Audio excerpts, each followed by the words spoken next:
सबसे पहले सभी को नमस्कार। निफ्टी 50 के अंदर आप देख रहे हो कि यहाँ पे गैप छोड़ा हुआ है और नीचे जाके आज मार्केट ऊपर आ गया है। तो मैं बताता हूँ कि क्यों ऐसा हुआ है। क्योंकि ये 14,000 का जो पुट है उसको फॉलो कर रहा है। अब जैसे मैं ये 14,000 का पुट लगाया, ठीक है। अब इसको मैं 15 मिनट में लगा देता हूँ। अब आपके सामने ये लगा दिया जूम इन करके। तो मैं ये तो बताया था कि ये यहाँ इस रेंज में तो आना है, तो जिसने बाय किया रहेगा तो उसको तो प्रॉफिट हुआ रहेगा। और यहाँ पर आप देखोगे ये रेसिस्टेंट है, तो यहाँ पे इस रेसिस्टेंट को रिस्पेक्ट किया और फिर गिर गया पुट जो बाय किया रहेगा।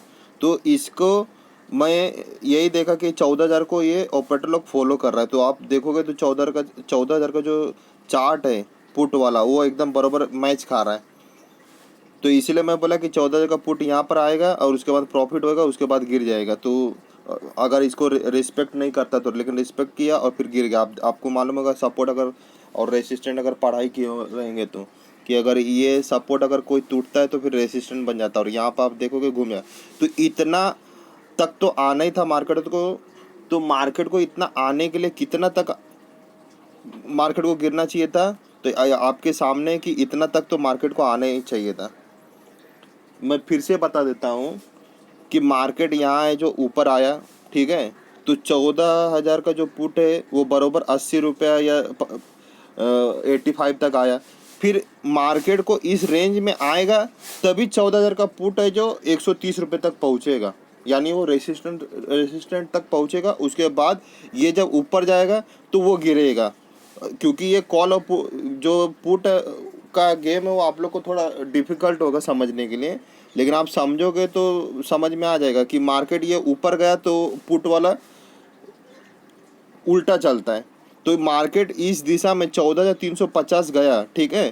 तो 14,350, तो ये यहाँ पे 130 रुपये पहुँचेगा। ये यहाँ पे जब 14,350 गया मार्केट, तो ये जो पुट का प्रीमियम बढ़ेगा और 130 तक पहुँचेगा। और जब 130 तक पहुँचा तो ये रेसिस्टेंट है जो आप देखोगे, रेसिस्टेंट टकरा के फिर नीचे चले आए। तो ये 14,000 के क्यों ये 14,000 को फॉलो कर रहा है? क्योंकि मार्केट को ऑपरेटर को मालूम है कि आप लोग जो अगर एक्सपायरी में अगर कोई कोई बाय कर रहा है तो वो डरेगा भी कि अगर कभी ऊपर गया कभी नीचे गया तो मंथली एक्सपायरी बाय करेगा। तो मंथली एक्सपायरी कौन सा बाय करेगा? अगर ये 14,500 का है तो कोई भी आदमी 14,500 का पुट नहीं बाय करेगा, ना ही 14,500 का कॉल बाय करेगा। वो कौन सा चीज़ बाय करेगा? 14,000 का बाय करेगा।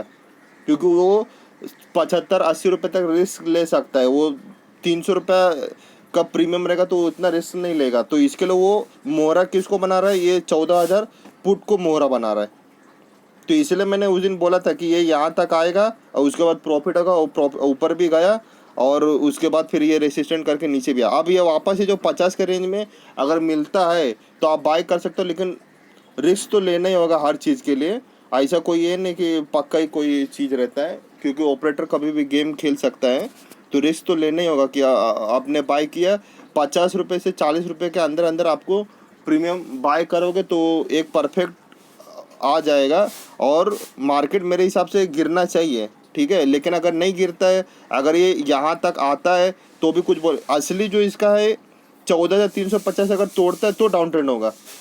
लेकिन क्या मार्केट है ना, मौका कभी नहीं देगा आपको। मौका इसलिए नहीं देगा कि वो आपको अगर यहाँ पे देखेगा तो आप सेल करके बढ़ जाओ, तो मौका नहीं देगा। वो डायरेक्ट ऐसे गैप डाउन खोल के सीधा ऊपर नीचे करके फिर गिराना चालू कर देगा। तो मार्केट का यही नियम है। तो ये तुक्काबाजी खेलना ही रहता है थोड़ा बहुत। तो 14,000 का जो पुट है उसको ही वो फॉलो कर रहा है मार्केट। और जब मार्केट 14,000 तक आ जाएगा निफ्टी 50, तब वो 500 पॉइंट और नीचे को फॉलो करने लगेगा या 300 पॉइंट नीचे वाले को फॉलो करेगा। ऐसा है मार्केट का, ये सब नियम है। तो जब तक ये तोड़ता नहीं तब तक ये नीचे साइड नहीं जाएगा, ठीक है। तो अब इसने ये गैप छोड़ा हुआ है, यहाँ पे आप देखोगे ना, ये गैप छोड़ा हुआ है यहाँ पर। तो अब ये ऊपर आता है नहीं आता है ये हम लोग कुछ नहीं बोल सकता है। कभी कभी ऐसा होता है कि ऊपर इतना ही आएगा और फिर गिर जाएगा। इतना गैप है जो छोड़ ही देगा। तो जो रिटेल इन्वेस्टर है वो फिर से फंस जाएगा कि अभी आएगा तो फंस जाएगा। ऐसा है। तो कुछ भी हो सकता है कल। और ये कोई भी चीज़ का कैसा है, ये लो है, फिर ये लो इस लो को नहीं तोड़ा, फिर ये लो इस लो को नहीं तोड़ा, यानी हायर हाई बना रहा है। ये लो है जो तोड़ नहीं रहा है। तो इसका मतलब ये अभी भी ऊपर ही है, नीचे जाने की ज़रूरत नहीं है। मतलब ये अभी यानी लॉन्ग टर्म डाउन ट्रेंड है और उसके अंदर मिनी मिनी अप ट्रेंड है। और मिनी मिनी अप ट्रेंड क्यों करता है? स्टॉप लॉस हिट करता है, जो पुट बाय करता है उसका स्टॉप लॉस हिट करता है, और जो मार्केट में बायर्स लोग हैं उसको निकलने का मौका नहीं देता। अगर वो निकलता है तो उसको फिर बुलाता है कि देखो मार्केट ऊपर जा रहा है, आप आओ फिर से, आप किधर जा रहे हो, मार्केट में बाय करके बैठो, ऐसा है। तो मार्केट का ये सब नियम है।